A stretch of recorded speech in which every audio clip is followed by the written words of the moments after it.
Okay, hi everyone, welcome back to the Comptia Security Plus course, Subnetting.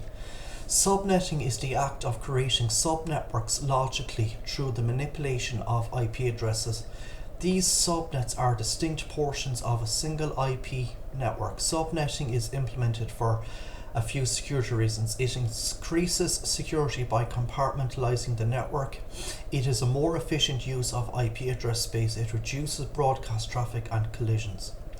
To illustrate the first bullet point, examine figure 6.4. This shows a simple diagram of two subnets within the 192.168.50.0 IPv4 network using the subnet mask 255.255.255.240. This would also be known as 192.168.50.0/28 in CIDR notation. You can see that the subnets are divided. This implies that traffic is isolated. It cannot travel from one subnet to another without a route set up specifically for that purpose. So computers within the subnet ID 2 can communicate with each other by default, and computers within subnet ID 8 can communicate with each other, but computers on subnet 2 cannot communicate with computers on subnet 8 and vice versa. As a security precaution, using subnet 0 is discouraged, and instead a network administrator should start with subnet 1, which in the preceding example would be 192.168.50.16. This avoids any possible confusion regarding the actual network number 192.168.50.0 and its subnets. If a network administrator were to use the first subnet and then inadvertently use a subnet mask such as 255.255.255.0, this would create a security vulnerability. The hosts on that subnet would have access to more of the network than they normally should. This kind of mistake is common when using the first subnet and is the main reason it is discouraged. Another common example of an organization subnetting its network is to take what would normally be a Class A network, which is with the 255.0.0.0 subnet mask, and make it classless by changing the subnet mask to, for example, 255.255.255.244. This is called classless interdomain routing, or CIDR, which is based on variable length subnet masking VLSM. For instance, we could use 10.7.7.0 as the network number. Normally it simply be referred to as the 10 network if it was a Class A, but the subnet mask 255.255.255.244 makes it function as the subnetted Class C network, which effectively makes it classless. In CIDR notation, this will be written out as 10.7.7.0/27 because there are 27 masked bits in the subnet mask. The subnet mask's 244 is the key. When we calculate this, we find that we can have 30 usable hosts per subnet on the 10.7.7.0 network. The first range of hosts would be 10.7.7.1, 10.7.7.30, and the second range would be 10.7.7.33, 10.7.7.62, and so on. A host with the IP address 10.7.7.38 would not be able to communicate by default with the host using the IP address 10.7.7.15 because they are on two separate subnets. When compartmentalizing the network through subnetting, an organization's department can be assigned to individual subnets, and varying degrees of security policies can be associated with each subnet. Incidents and attacks are normally isolated to the subnet that they occur on. Any router that makes the logical connections for subnets should have its firmware updated regularly, and traffic should be occasionally monitored to verify that it is isolated. Virtual Local Area Network, VLAN. A VLAN is implemented to segment the network, reduce collisions, organize the network, boost performance, and hopefully increase security. A device such as a switch can control the VLAN like subnetting. A VLAN compartmentalizes the network and can isolate traffic, but unlike subnetting, a VLAN can be set up in a physical manner. For an example of this would be port-based VLAN as shown in figure 6.5. In this example, each group of computers such as Classroom 1 has its own VLAN. However, computers in the VLAN can be located anywhere on the physical network. For example, staff computers can be located in several physical areas in the building, but regardless of where they are located, they are associated with the staff VLAN because of the physical port they connect to. Due to this, it is important to place physical network jacks in secure locations for VLANs that have access to confidential data. There are also logical types of VLANs such as protocol-based VLAN and the MAC address-based VLAN that have a whole separate set of security precautions, but those precautions go beyond the scope of the Comptia Security Plus exam. The most common standard associated with VLANs is the IEEE 802.1q, which modifies Ethernet frames by tagging them with the appropriate VLAN information based on which VLAN the Ethernet frame should be directed to. Telephony. Telephony aims at providing voice communication for your users and requires various equipment to accomplish this goal. Older devices such as modems can be the victim of an attack, but nowadays computers are also heavily involved in telephony. This is known as Computer Telephony Integration, or CTI. What does this mean for you, the security administrator? Well, for one thing, special telephones and servers require particular security for a whole new level of attacks and the ways of targeting this equipment. The telephone, regardless of what type, is still one of the primary communication methods and therefore needs to be up and running all the time. Modems in networking environments such as the Network Operations Center, NOC, or server rooms. Modems are still used by network administrators to connect to servers and networking equipment via dial-up lines. Often this is a redundant worst-case scenario implementation.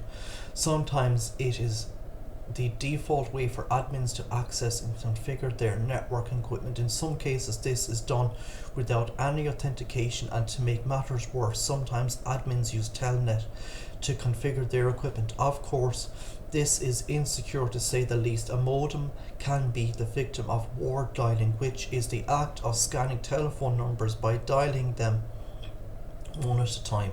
Computers usually pick up on the first ring, and the ward dialing system makes a note of that and adds that number to the list. Besides the obvious social annoyance this could create, a hacker would then use the list to attempt to access computer networks. Now think back to the system that has no authentication scheme in place. So to protect modem connections, a network admin should: 1. Use the callback feature in the modem software and set it to call the person back at a preset phone number. 2.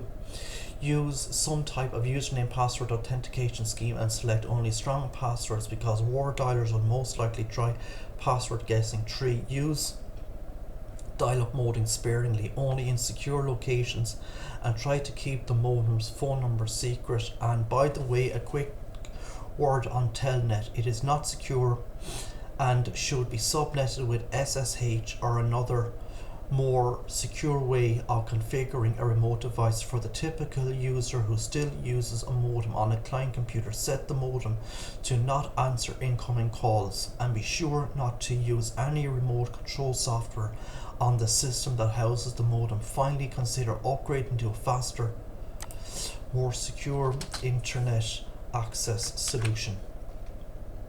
PBX equipment.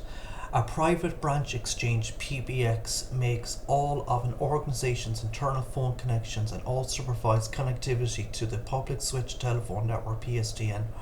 Originally, PBXs were simple devices, but as time progressed they incorporated many new features and along the way became more of a security concern. For example, an attacker might attempt to exploit a PBX to obtain free long distance service or to employ social engineering to obtain information from people at the organization that owns the PBX. To secure a standard PBX, make sure it is in a secure server room, locked wiring closet, and so on. Usually it should be mounted to the wall, but could be fixed to the floor as well. Also, change passwords regularly and only allow authorized maintenance. Log any maintenance done as well. PBX often have a remote port, basically a built-in modem or other device for monitoring and maintenance. Ensure that this port is not exploited and that only authorized personnel know how to access it. Today's PBX devices might act as a computer telephony integration servers on the network, or might incorporate voice over VoIP, which also is known as IP PBX. VoIP, Voice over Internet Protocol, is a broad term that deals with the transmission of voice data over IP networks such as the internet. It is used by organizations and in homes. In an organization, IP phones can be the victim of attacks such like individual computers can. In addition, VoIP servers can be exploited the same way that other servers can.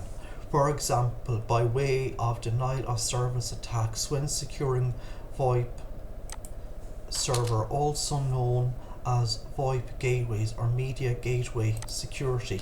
Administrators should implement many of the same precautions that they would make for more traditional servers, such as file servers and FTP servers. Some solutions, especially for home use the session initiation protocol SIP, which can be exploited by man-in-the-middle attacks to help reduce risk. VoIP systems should be updated regularly and use encryption as an authentication scheme. Another concern with VoIP is availability. If there are multiple types of network traffic competing for bandwidth, you could use the quality of service QoS configuration to prioritize traffic on a router and to ultimately increase availability of IP telephony. We can talk about VoIP for days, but luckily for you, the exam requires that you only have a basic understanding of what VoIP is and how to protect it in the general sense. Most of the ways you would mitigate risk on a VoIP system are the same as you would for other server systems. Cloud security and server defense. Historically, the cloud was just a name for the internet. Anything beyond your network that you as a user couldn't see. Technically speaking, the cloud was an area of telephone company's infrastructure. It's everything between the organization's demarcation point and the demarcation point for another organization.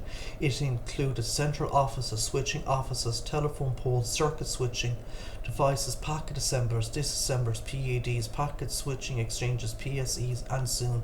In fact, all these things and much more are still part of the cloud in a technical sense. Back in the day, this term was used only by telecommunications professionals and network engineers. Today, the cloud has a somewhat different meaning. Almost everyone has heard of it and probably used it to some extent. It is used heavily in marketing.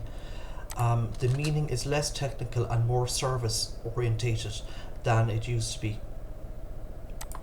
It takes the place of most intranets and extranets that existed for decades before its emergence. We talked about basic computer protection in Chapter 2, Computer Systems Security Part 1. The hardening of operating systems included virtual operating systems.